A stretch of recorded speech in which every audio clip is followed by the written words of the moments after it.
யார் அசிங்கப்பட்டு தலை குனிஞ்சு வெக்கப்பட்டு யாரு நிற்கிறாங்களோ அவங்கள தான் எடுத்தே வேணும்னே அவங்க முன்னாடி பயன்படுத்துறது தேவாதி தேவன். அதனால சொல்றாரு, ஆகாது என்று தள்ளின கல்லை மூளைக்கு தலைக்கல்லாய். நான் அதெல்லாம் வெயிட் பண்ணி பார்க்கறது. பேசட்டும், நடக்கட்டும், ஏளனமா பார்க்கட்டும்.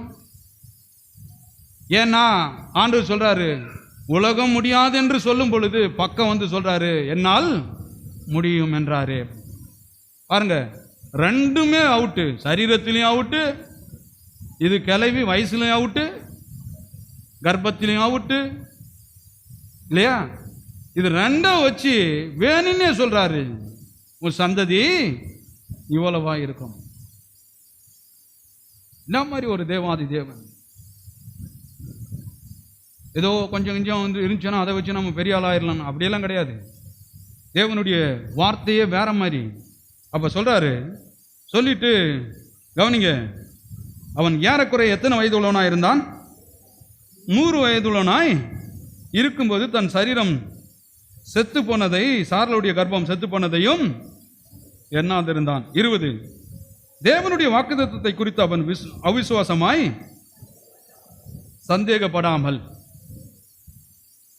கவனிங்க, பைபிளை படிக்கும் போது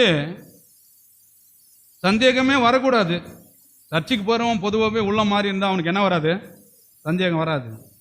அடுத்து 20 பாருங்க, 21 சொல்லுது, தேவன் வாக்குத்தத்தம் பண்ணினதை நிறைவேற்ற வல்லவர் என்று முழு நிச்சயமாய் சொன்னவர் யாருன்றதை ஃபர்ஸ்ட் பார்க்கணும். கவனிங்க, நிறைய பேர் என்ன நினைக்கிறாங்க?